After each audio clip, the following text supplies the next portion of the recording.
ಚರ್ಚೆಗೆ ಬೇಕಾದ್ರೆ ಪ್ರಧಾನಿಗಳು ಬರಲಿ ಅಂತ ಆಹ್ವಾನ ಕೊಟ್ಟಿದ್ದಾರೆ. ಅದಾಗಲಾರದು ಗೊತ್ತಿದೆ ಅವ್ರಿಗೆ. ಮೊದಲು ನಮ್ಮ IT ಸೆಲ್ ಹುಡುಗರ ಜೊತೆಗೆ ಚರ್ಚೆ ಮಾಡ್ಲಿ ಅವ್ರು. ನಮ್ಮ IT ಸೆಲ್ ಹುಡುಗರು ಎಲ್ಲ ಮಾಹಿತಿಯನ್ನು ಇಟ್ಕೊಂಡಿದ್ದಾರೆ. ಅವ್ರ ಜೊತೆಗೆ ಚರ್ಚೆ ಮಾಡ್ಲಿ. ಪ್ರಧಾನಮಂತ್ರಿ ಮಾಡೋದು ಬಹಳ ದೂರ ಇದೆ. ಸರಿ, ಒಳ ಮೀಸಲಾತಿ ಬಗ್ಗೆ ಮತ್ತೆ ಕಾಂಗ್ರೆಸ್ ಯೋಚನೆ ಮಾಡಿದೆ ಬಿಜೆಪಿ ಇಲ್ಲ ನೋಡಿ, ನಾವಿದ್ದಾಗ ಆಜ್ಞೆ ಮಾಡಿದೇವಲ್ಲ, ಆವಾಗಲೇ ಶಿಫಾರಸ್ ಮಾಡಿದ್ವಿ ನಾವು, ಇದು ಕಾನ್ಸ್ಟಿಟ್ಯೂಷನಲ್ ಅಮೆಂಡ್ಮೆಂಟ್ ಆಗ್ಬೇಕು ಅಂತ. ಈಗ ಅದನ್ನೇ ಪುನರುಚ್ಚಾರ ಮಾಡ್ತಾ ಇದ್ದಾರೆ ನಾವು. ನೀವು ಕೊಟ್ಟಿದ್ದು ಅವೈಜ್ಞಾನಿಕ ಅಂತ ಪರಮೇಶ್ವರ್ ಹೇಳಿದ್ದಾರೆ. ಹಾಗಾಗಿ ಇವತ್ತು ಚರ್ಚೆ ಮಾಡ್ತೀವಿ. ವೈಜ್ಞಾನಿಕವಾಗಿ ಏನ್ ವೈಜ್ಞಾನಿಕ, ಇದರಲ್ಲಿ ಏನಿದೆ ವೈಜ್ಞಾನಿಕ ಮಾಡ್ಲಿ. ಸದಾಶಿವ ಆಯೋಗದ ವರದಿಯನ್ನೇ ತಿರಸ್ಕಾರ ಮಾಡಿದ್ರು. ಅಲ್ಲ ಸರ್, ಸದಾಶಿವ ಆಯೋಗದ ವರದಿ ಶಿಫಾರಸುಗಳು ಅಲ್ಲಿ ಅಳವಡಿಸಿದ ಮೇಲೆ, ನಾವು ಕೇಂದ್ರಕ್ಕೆ ಶಿಫಾರಸು ಮಾಡಿದ ಮೇಲೆ ಉಳಿದಿದ್ದೇನಲ್ಲಿ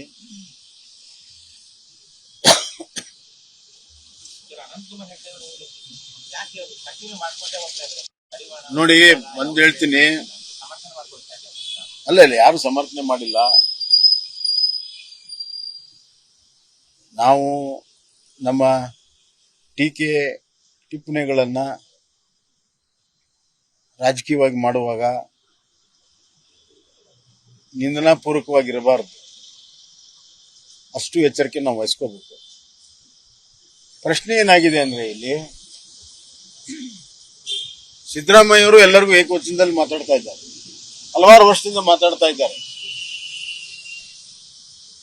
ಎಲ್ಲರಿಗೂ ಮಾತಾಡ್ತಾರೆ.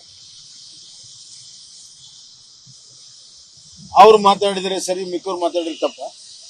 ಚರ್ಚೆಗೆ ಬೇಕಾದ್ರೆ ಪ್ರಧಾನಿಗಳು ಬರಲಿ ಅಂತ ಆಹ್ವಾನ ಕೊಟ್ಟಿದ್ದಾರೆ. ಅದಾಗಲಾರದು ಗೊತ್ತಿದೆ ಅವ್ರಿಗೆ. ಮೊದಲು ನಮ್ಮ IT ಸೆಲ್ ಹುಡುಗರ ಜೊತೆಗೆ ಚರ್ಚೆ ಮಾಡ್ಲಿ ಅವ್ರು. ನಮ್ಮ IT ಸೆಲ್ ಹುಡುಗರು ಎಲ್ಲ ಮಾಹಿತಿಯನ್ನು ಇಟ್ಕೊಂಡಿದ್ದಾರೆ. ಅವ್ರ ಜೊತೆಗೆ ಚರ್ಚೆ ಮಾಡ್ಲಿ. ಪ್ರಧಾನಮಂತ್ರಿ ಮಾಡೋದು ಬಹಳ ದೂರ ಇದೆ. ಸರಿ, ಒಳ ಮೀಸಲಾತಿ ಬಗ್ಗೆ ಮತ್ತೆ ಕಾಂಗ್ರೆಸ್ ಯೋಚನೆ ಮಾಡಿದೆ ಬಿಜೆಪಿ ಇಲ್ಲ ನೋಡಿ, ನಾವಿದ್ದಾಗ ಆಜ್ಞೆ ಮಾಡಿದೇವಲ್ಲ, ಆವಾಗಲೇ ಶಿಫಾರಸ್ ಮಾಡಿದ್ವಿ ನಾವು, ಇದು ಕಾನ್ಸ್ಟಿಟ್ಯೂಷನಲ್ ಅಮೆಂಡ್ಮೆಂಟ್ ಆಗ್ಬೇಕು ಅಂತ. ಈಗ ಅದನ್ನೇ ಪುನರುಚ್ಚಾರ ಮಾಡ್ತಾ ಇದ್ದಾರೆ ನಾವು. ನೀವು ಕೊಟ್ಟಿದ್ದು ಅವೈಜ್ಞಾನಿಕ ಅಂತ ಪರಮೇಶ್ವರ್ ಹೇಳಿದ್ದಾರೆ. ಹಾಗಾಗಿ ಇವತ್ತು ಚರ್ಚೆ ಮಾಡ್ತೀವಿ. ವೈಜ್ಞಾನಿಕವಾಗಿ ಏನ್ ವೈಜ್ಞಾನಿಕ, ಇದರಲ್ಲಿ ಏನಿದೆ ವೈಜ್ಞಾನಿಕ ಮಾಡ್ಲಿ. ಸದಾಶಿವ ಆಯೋಗದ ವರದಿಯನ್ನೇ ತಿರಸ್ಕಾರ ಮಾಡಿದ್ರು. ಅಲ್ಲ ಸರ್, ಸದಾಶಿವ ಆಯೋಗದ ವರದಿ ಶಿಫಾರಸುಗಳು ಅಲ್ಲಿ ಅಳವಡಿಸಿದ ಮೇಲೆ, ನಾವು ಕೇಂದ್ರಕ್ಕೆ ಶಿಫಾರಸು ಮಾಡಿದ ಮೇಲೆ ಉಳಿದಿದ್ದೇನಲ್ಲಿ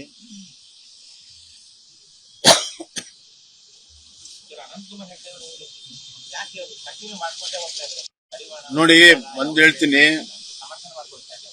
ಅಲ್ಲ ಯಾರು ಸಮರ್ಥನೆ ಮಾಡಿಲ್ಲ. ನಾವು ನಮ್ಮ ಟೀಕೆ ಟಿಪ್ಪಣಿಗಳನ್ನ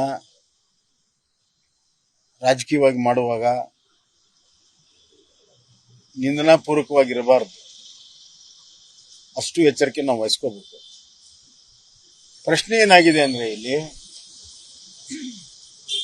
ಸಿದ್ದರಾಮಯ್ಯವರು ಎಲ್ಲರಿಗೂ ಏಕವಚನದಲ್ಲಿ ಮಾತಾಡ್ತಾ ಇದ್ದಾರೆ.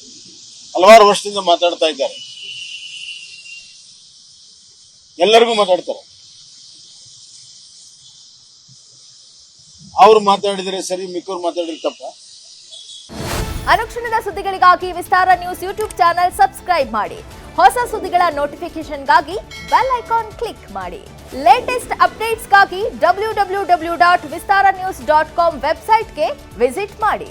ಅಂಗೈಯಲ್ಲೇ ಜಗತ್ತಿನ ಸುದ್ದಿ ತಿಳಿಯಲು ವಿಸ್ತಾರ ನ್ಯೂಸ್ ಕನ್ನಡ ಆಪ್ ಡೌನ್ಲೋಡ್ ಮಾಡಿ.